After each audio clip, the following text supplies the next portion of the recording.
Namo tassa bhagavato arahato samma sambuddhassa. Namo tassa bhagavato arahato samma sambuddhassa. Namo tassa bhagavato arahato samma sambuddhassa. So welcome everybody to our 7th Pāli class. Now we've gotten to chapter 5 in An Easy Introduction to Pāli. Now this chapter is a review. It's a review of all of the cases of nouns that we've studied for male nouns that end in A. So this is the most common declension. And it also introduces the neuter nouns. The neuter nouns that are ending in A. And it's a very similar declension to the ones that we've already learned, with a few exceptions. And so it's because this is such a short chapter, I'm going to I'll read through most of it and add a few comments where necessary. So let's take a look. So the example noun that the author is using is nara, which means man. And so for the nominative singular, we have naro. And then for the plural, we have nara, nominative plural. Remember, the nominative case is for the actor. Usually it's the actor, the subject in a sentence. And then for the accusative case, we have narang. And in the plural, we have nare. And so remember, the accusative is usually used for the subject. It's also used for the goal of motion, and other uses we'll learn as we go along if we come into any special cases. The third is they're giving us the genitive case. He's given the cases in an order that's a little different than the traditional Pāli cases. In the order they're given in the traditional Pāli grammar, but that's okay. We'll just follow the textbook here. So the genitive case, remember, genitive case usually indicates possession. It's the most common meaning. And so the singular form is asa, so narasa, so for the man, or belonging to the man. And the plural is anang, naranang, belonging to the men. And so then the dative has the two forms, the dative proper, which has the special meaning of intention in the singular, naraya. And so for the sake of the man, and narasa, for the man. And then the plural is identical to the genitive, naranang, to or for the men. The next one is the instrumental by means of something or with something. And so last time we learned if we add the saha or sading, it means with someone. Usually it has the sense of by means of something. And the singular is narena, by the man. And the plural, narehi, by the men.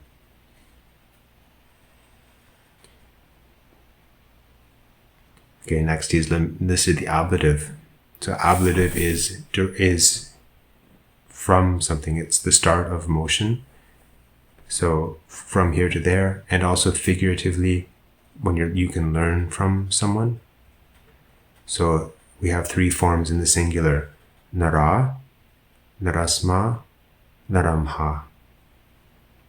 So from the man. And the plural, narehi, from the men.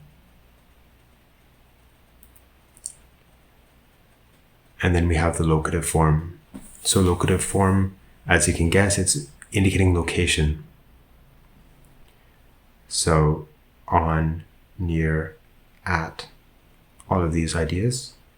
And so we have nare, naram, naramhi, narasming. All of them mean by the man or on the man. and the plural naresu. So on the men, with the men. And then the vocative. So the vocative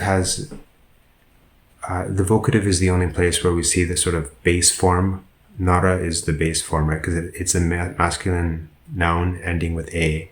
And so one of the singular, vocative singular can be nara, just with the plain a, but it can also be with a long a, nara.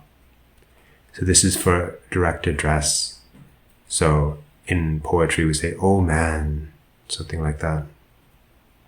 And in plural it would be nara, oh men.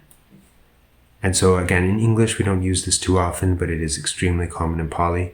So you need to keep in mind this vocative form. Now the author has put a few notes. There's some other forms that he's not included in the declension, but that are common. So I'm just going to read the points that he's listed here. So is sometimes also used as an ablative singular suffix. For example, vagaso by groups, bhagaso by share. Sa is also found as an instrumental singular suffix. For example, balasa by force, forcibly. The nominative plural in ase, very scarce, corresponds to the Vedic nominative plural. You don't have to worry about this Vedic, sort of where these things are coming from. But if you're going deeper into linguistics, you'll have to know about some of these things, the origins of words, etc., incorrect back formations from Sanskrit or sort of archaic forms. But we're not going to cover that in this class. The true dative singular in aya has generally been displaced by the suffix of the genitive sa. The dative aya is almost equal to an infinitive and mostly denotes intention. So we used the example before that's common in the suttas. Agamang pindaya pākisi entered the village for alms, for the sake of going on alms round. And now he's introducing the neuter form here. And the example of neuter form is pala, or fruit. And this is more important than one might think, because when we talk about attaining enlightenment, we talk about path and fruition, and so this word pala is used in that sense as well. Now it's again quite similar to the masculine forms, so I'm only going to list the forms that are different. So for the nominative and accusative singular, we have the ang form. So for man, we had naro for the nominative singular, but for fruit, for pala, we have palang for the nominative singular. For the accusative singular, we have narang for man, which is the masculine, and palang for fruit. So they're identical, the accusative singular. It's the nominative singular that's different there in the neuter and the masculine. And in the plural, so the neuter has both forms that are found in the masculine. That's we're talking about the nominative and the accusative. So for the nominative singular, we would have had nara, the men, and we can also have pala, the fruit, but we can have palani, the fruit, plural. And in the accusative plural, it's similar. So for the man, for nara, we have nare for the accusative plural. And for fruit, we have pale and palani. Both are the accusative plural.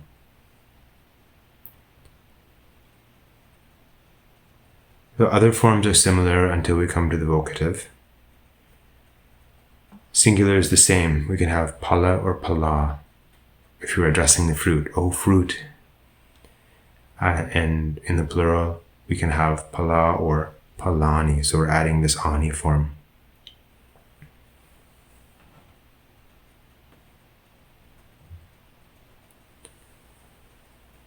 So this is quite characteristic of the noun declensions in Pāli, especially when we start to, well, you'll see later, but many of the declensions are quite similar, and it's not necessary to always memorize the whole thing. If you just can memorize the most important of the declensions, and then for the other ones you can memorize them as variations of the main ones, and you'll be quite all right. In fact, there are so many declensions, it's probably not really feasible to memorize all of them, but you'll be able to know them from context when you see them in the Pāli texts.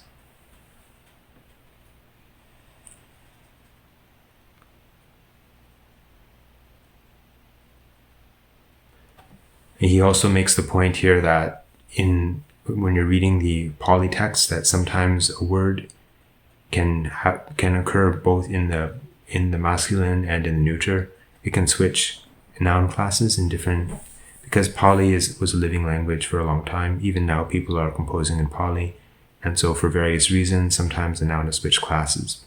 But if you're just following this class to build a little foundation to understand your chanting texts, then this won't matter too much. You'll have to, if you're actually studying Pāli in more detail, then you'll have to come to grips with this at some point in the future. But it's not one of the primary difficulties in studying Pāli. So let's go on to our new vocabulary. So he's introduced some of the neuter nouns. Bija. Bija means seed. Banda.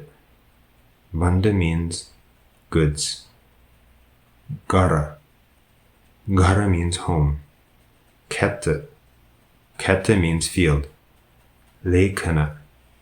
Lekana means letter. Mitta. Mitta means friend, and he's noted that this can be masculine or neuter. Mukha. Mukha means face or mouth. Chitta. Chitta means mind. Vata. Vata means wind. Sota. Sota means ear. Nagara. Nagara means city. Pada. Pada means foot, and he's noted this can occur as a masculine or a neuter noun. Pita. Pita means chair or bench. Pottaka. Pottaka means book. Pupa. Pupa means flower. Udaka. Udaka means water. Vata. Vata means cloth. Lona. Lona means salt. Veluria. Veluria means coral. Vajra. Vajra means diamond. And the verbs that he's given, new verbs. Bunjati. Bunjati means eats. Khadati. Khadati means eats. Now bunjati and khadati are used with different objects, and this one we'll discuss this later, but they both mean to eat. Likti. Likti means rights. Nasidati. Nasidati means sits. Pujati. Pujati means offers. Vapati. Vapati means sows. So those are our new vocabulary items. Let's go directly to the sentences. So we spent a little more time on explanations today. We'll try to do these quickly. Sakuna palani khadanti. So starting with the verb khadanti. Remember, this was one of the new verbs for eating, and it's an anti form, so we know that it should be they. And then we have the subject here, sakuna. So this is going to be our nominative plural for bird. So we have birds. So the birds are eating. What are they eating? Palani. So this is the plural for fruit. So the birds are eating fruit. Mayang pitesu nisidama manchesu supama. So this sentence we have two verbs, and both are in this ama form, which is for we have done something. And we have mayang at the start of the sentence, so we have we twice. So for nisidama, we sit, supama, we lie down. And then we have two objects here, and both are in the locative plural. So we have mayang pitesu nisidama, so we sit on chairs. Manchesu supama, we sit on beds. So we sit on chairs and beds. We can translate it with the implied and. So we sit on chairs and we sleep on beds. Nara apanehi bandani kinanti. So kinanti, they buy. And who are they? Nara, men. Plural. This is nominative plural. So what are they buying? Bandani. Bandani, goods. So they're buying items from a shop. Here it says apanehi. And so ablative plural, from shops. So the men buy goods from the shops. Pāli rukehi patanti. Patanti means fall. But patati means it falls, and patanti means they fall. So we're looking for a plural, nominative plural, and we have pālani, which is a nominative plural for the neuter form. So the fruit, plural, patanti, falls, and then we have rukehi. So ruka is tree, and the ehi form, ablative plural. So the fruit falls from the trees. Kasaka ketesu bijani vapanti. So vapanti, they sow, as in sowing seeds. And so we have, then who is sowing? Kasaka. So we have a nominative plural because it's they, right? So we find the farmers, kasaka, vapanti, they are sowing. What are they sowing? Bijani. So bija is a seed, and accusative plural, the seeds. And where? Ketesu. Kete is field, esu, in the fields, locative plural. So the farmers are sowing seeds in the fields. Sabada mayang udakena pade jamukancha dovama. So remember, the first word here, sabada, is an indeclinable. It means every day. And then we have dovama. So dovama means we wash. And so do we have a we in the sentence? Yes, we do. Mayang. So mayang, dovama, we wash. What do we wash? Pade. So this is accusative plural. Pade is foot, pade, feet. Ch, mukancha. So here, muka is mouth, but mukang is the accusative singular. And then when we add the ch, it becomes this N with tilde on top. So mukancha. Remember, the ch is used twice. So we wash our feet and mouths. And then sapada, so every day we wash our feet and mouths. Now, notice here, mouth is in the singular. In English, we would, so I said we wash our feet and our mouths. Here it says we wash our feet and our mouth. We have to watch in Pāli, we have to watch a number of things to do with number. Sometimes something in English might be an uncountable noun, but in Pāli it becomes a countable noun, or vice versa. So this is a possibility.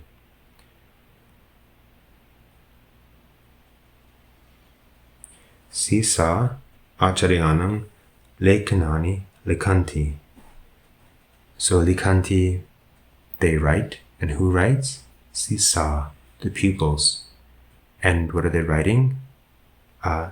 Lekanani. So this is for a neuter, this is the accusative plural, letters. Lekanani, so they're writing letters.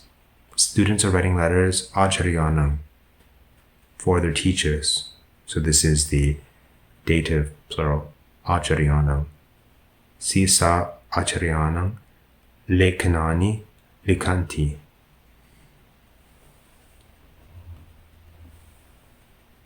Idani aham mitehi sading kare vasami. So we're starting with an indeclinable. Idani means now. And then vasami, so I dwell. And then do we have an I in the sentence? Yes, we do. Aham. Aham vasami, I dwell. Where do I dwell? Gare, in a house. And now remember, this A here can be a locative. So here it's locative. So in the house, singular, locative, singular. And mitehi sading. So mite is friend. And so mitehi is with the plural instrumental. Mitehi sading, with friends. So I dwell with friends in a house. Daso talakasming vatani dovati. Dovati, he or she washes. And then who is he or she? Daso. This is the nominative singular for servant. Daso dovati. And so what is the servant washing? Vatani. So vata can mean cloth or clothing. And so here we have accusative plural. It's a neuter noun. So we get this ani for the accusative plural. Vatani. And talakasming. Talakasming, in the lake. Remember, talaka means lake. Talakasming, locative singular. So daso talakasming vatani dovati. The servant washes the clothing in the lake.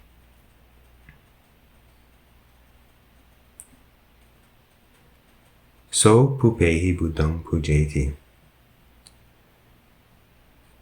Pujeti, he offers. Who is he? So just means he. So he offers. To whom? Buddhang. Buddhang, so nominative, accusative singular. Buddhang. Pupehi. So here pupehi means like with flowers, but it makes to make an offering of flowers. So here we translate as he offers flowers to the Buddha. So pupehi buddhang pujeti. So those are the first 10 of the questions. I hope that gives I hope that gives enough of a sample so that you can understand how it's working.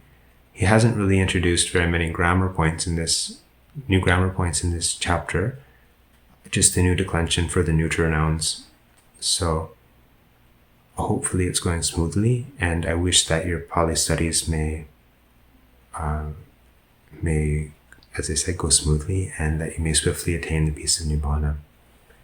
Sadhu, sadhu, sadhu.